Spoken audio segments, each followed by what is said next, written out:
Ya, oke, kembali lagi bersama saya. Jadi kali ini kita akan belajar hal yang unik ya. Kita akan belajar tentang yang namanya RPA ya, atau Robotic Process Automation ya. Oke, kita simak videonya dan kita lihat betapa menariknya video ini ya.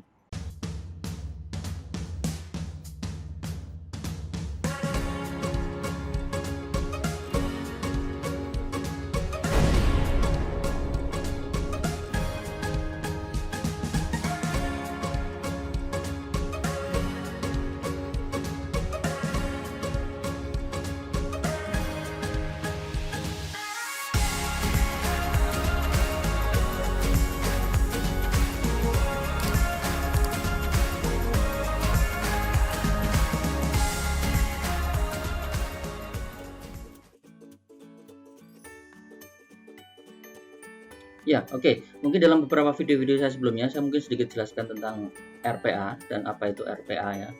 Jadi secara singkatnya adalah RPA itu adalah sebuah tools yang dapat digunakan untuk melakukan otomasi sebuah proses ya.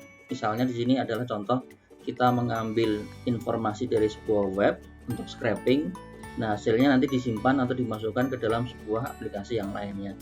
Jadi kurang lebih gambaran seperti itu dan nanti kita akan coba berlatih menggunakan itu ya. Nah, oke, yang pertama kali kita akan coba lakukan adalah kita coba download dan kita coba lakukan instalasi ya. Oke, kita coba simak bagaimana cara downloadnya ya. Ya, hal pertama kita kunjungi website UiPath-nya. Nah, seperti ini ya, website UiPath-nya. Kita lihat dulu, nanti kurang lebih websitenya seperti ini. Anda silahkan juga baca penjelasannya ya, kalau misalnya Anda belum paham. Oke, ini beberapa penjelasannya. Kemudian kita coba yang ini ya, try UiPath free. Nah, nanti akan diarahkan untuk registrasi dulu ya. Di sini saya mencontohkan menggunakan registrasinya menggunakan email ya, email Google ya, biar saya cepat ya. Nah, di sini saya memilih menggunakan login menggunakan Gmail. Kemudian masukkan username password.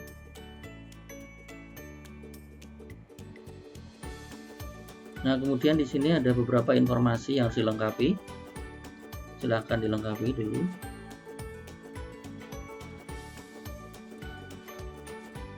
Oke, kalau sudah kita continue.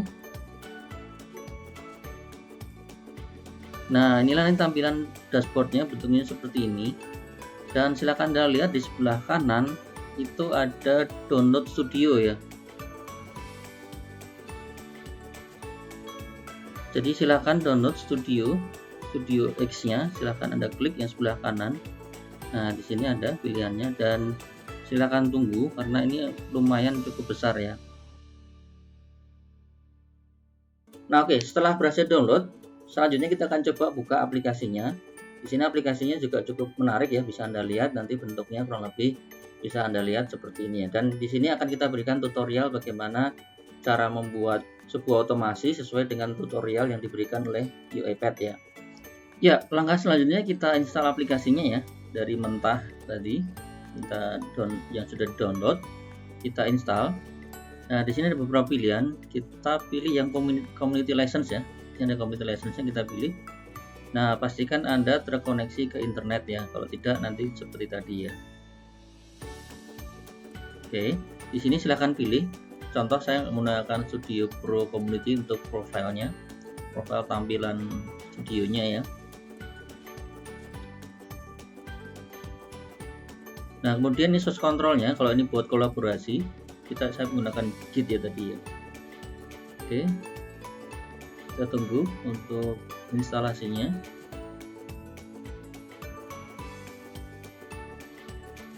Nah, nanti di sini akan ada beberapa pilihan. Nanti silakan Anda lihat ya. Nah, di sini nanti ada beberapa pilihan untuk awalan Anda. Di sini Anda bisa lihat pembukanya. Kemudian di situ juga ada tutorialnya, itu juga menarik. Nanti kita menggunakan tutorial itu. Dan yang terakhir adalah tentang terkait dengan akademi. Kalau Anda ingin belajar secara akademi ya, menggunakan tools tutorial dari akademinya UiPath ya. Ya, oke, kita coba buka bagian tutorial dulu ya. Nah, di sini tutorialnya lumayan lengkap sekali ya. Kita coba yang ini, create basic process. Nah, di sini kita akan berlatih berdasarkan ini ya. Di sini unik sebenarnya, sudah dilengkapi dengan video dan sudah dilengkapi dengan panduannya ya. Jadi sebenarnya Anda bisa lihat video dari situ atau bisa lanjutkan video dari saya juga tidak ada masalah ya. Nah, nanti di tutorial ini yang akan kita pelajari adalah seperti ini ya. Jadi yang pertama adalah kita akan menggunakan yang namanya activity ya. Jadi dalam sebuah sekuen atau sebuah aliran flow, dalam sebuah aliran workflow-nya, di situ ada terdiri atas activity ya. Ya, activity pertama karena kita akan belajar yang sederhana adalah kita yang pertama adalah membuka web browser. Tidak hanya membuka web browser tapi actionnya adalah mengambil teks ya, mengambil teks dari sebuah halaman web. Kita lakukan scraping, informasinya diambil. Kemudian, nah selanjutnya adalah kita membuka notepad dan hasilnya mau kita tuliskan atau dipaste di dalam notepad tersebut ya. Jadi seolah-olah kita pengen mengotomasi proses tersebut ya, mengotomasi seorang yang membuka website, mengambil informasi tertentu, hasilnya diletakkan di dalam sebuah notepad ya. Nah mungkin sedikit untuk memberikan gambaran bahwa untuk melakukan ini, nanti kalau biar Anda tidak bingung, ini saya berikan gambaran sedikit ya, bahwa di sini akan digunakan yang namanya variabel ya. Jadi mirip seperti dalam pemrograman, variabel ini nanti akan digunakan untuk menampung, dalam hal ini menampung hasil dari text scrapingnya ya. Jadi text scrapingnya disimpan dalam variabel dan hasilnya itu nanti dikeluarkan lagi dan dibuka dalam notepad ya. Oke, kita buka aplikasi atau studionya ya. Kita mulai dengan create process. Di sini ada mulai dengan proses. Silahkan dipilih proses. Nah, di sini ada nama prosesnya atau nama aplikasinya.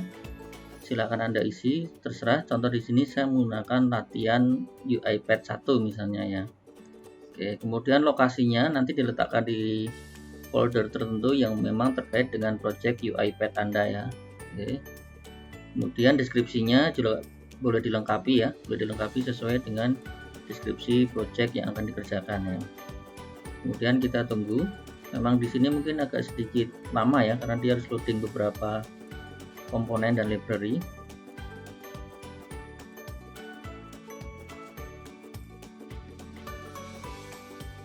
Nah, ketika oke, ini sudah muncul ya tampilannya.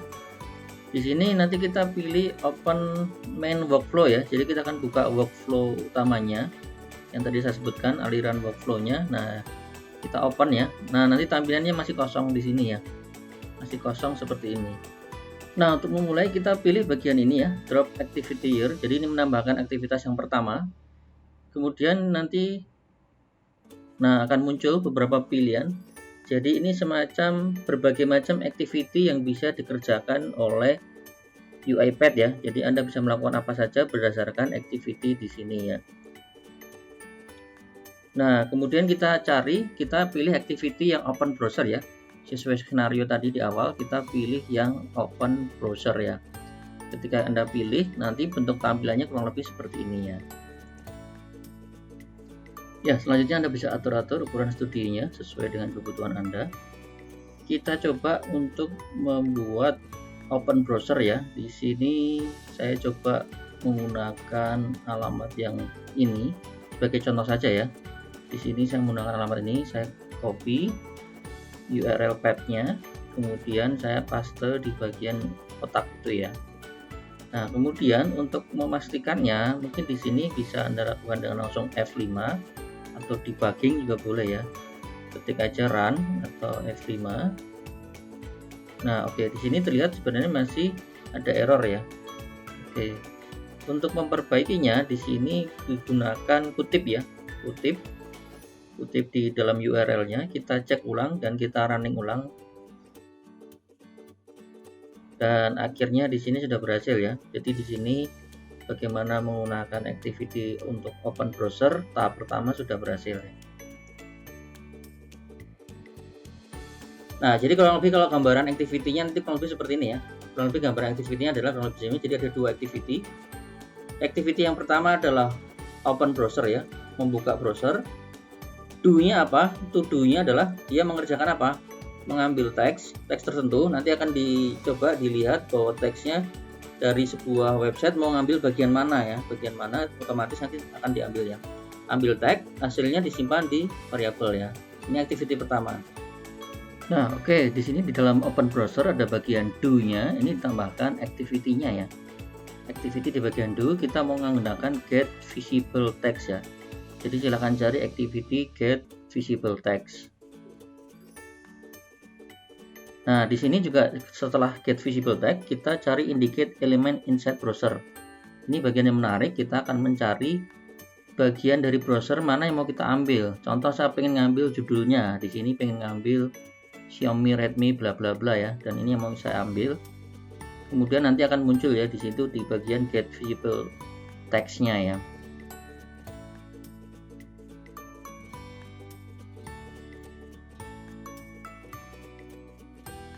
Nah, di sini nanti hasil scrapingnya kita akan simpan dalam sebuah variabel ya. Jadi kita klik dulu pada bagian sequence, kemudian pilih variabelnya ya. Nah, di sini kita akan mendefinisikan nama variabelnya. Nah, di sini ya, kita akan mendefinisikan nama variabelnya. Contoh, saya gunakan nama judul misalnya ya. Oke, variabel type-nya string, sedangkan scope-nya pastikan masih di sequence ya. Jadi ini akan variabel yang akan kita gunakan nanti supaya dikenali di activity yang lainnya. Nah, ketika sudah, nanti hasil dari scraping akan kita masukkan ke variabel yang sudah didefinisikan ya. Oke, kita pilih bagian yang visible text tadi, kemudian cek di bagian properties ya.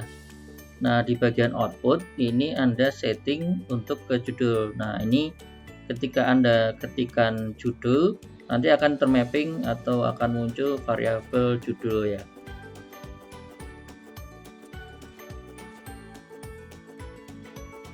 Yang activity yang kedua adalah membuka aplikasi, dalam artinya adalah membuka Notepad. Hasil yang sudah Anda buka tadi, hasil Anda yang di bagian pertama ini nanti akan dipastekan atau dituliskan ulang di dalam Notepad ya. Oke, ini adalah sebuah contoh sederhana bagaimana menggunakan UiPath ya. Nah, kita lihat ya urutan sekuennya. Jadi di paling bawah setelah open browser, di sini kita tambahkan activity baru ya. Nah, di sini akan tambahkan activity baru. Kita cari activity open application karena kita mau buka open application ya. Nah, ini activity-nya udah keluar open application ya.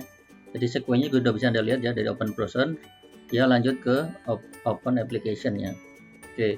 Kemudian untuk melanjutkannya, di sini dia harus melakukan apa? Harus yaitu melakukan buka Notepad ya di sini ya. Di sini Anda pilih buka Notepad. Nah, kemudian di dalamnya di indicate window on screen, Anda pilih yang tadi ya. Kita arahkan bahwa aplikasi membuka yang mana. Nah, kita pilih yang Notepad tadi. Di sini ini kelebihan dari UiPath, dia otomatis akan mendeteksi ya. Lokasi aplikasinya akan terdeteksi otomatis, yaitu kita buka aplikasi Notepad ya di sini ya. Nah, jika sudah, ini sama ya seperti sebelumnya. Jadi di bagian do-nya kita akan tambahkan activity yaitu type into ya. Jadi kita akan membuat si aplikasi ini mengetikkan ke Notepad ya. Nah, di sini nggak ada tambahkan bagian do, drop activity, tambahkan yang type into ya, pilihkan yang type into. Nah, kemudian di sini variabelnya yang teks yang must be. Nah, di sini bisa Anda tulis targetnya adalah kita tuliskan dengan nama variabelnya aja ya di sini ya. Misalnya contoh judul ya. Nah, oke, jika sudah nanti tampilannya seperti ini. Kemudian terakhir mungkin tinggal kita cek aja sekali lagi apakah flow-nya juga sudah benar. Kemudian ini sudah benar. Nah, jika sudah lengkap semua, baru kita simpan dan kemudian kita run menggunakan F5 ya. Oke, kita run di sini dan nanti akan muncul seperti ini ya. Jadi dia akan membuka browser. Kemudian di sini dia akan menuliskan seolah ke Notepad ya, dan ini berjalan secara otomatis ya. Jadi ini kurang lebih aplikasi UiPath-nya bekerja secara otomatis ya. Nah, oke, jadi demikian kita sudah belajar bagaimana menggunakan UiPath ya. Jadi ternyata sangat mudah sekali ya, dan Anda mungkin sudah mulai terbayang ya penggunaannya dan bagaimana nanti pengembangan ke depannya ya. Jadi mungkin nanti ke depan kita juga bisa membuat video-video lanjutan dari bagaimana cara menggunakan UiPath ini ya. Oke, terima kasih sudah menonton videonya. Sampai jumpa di video selanjutnya ya.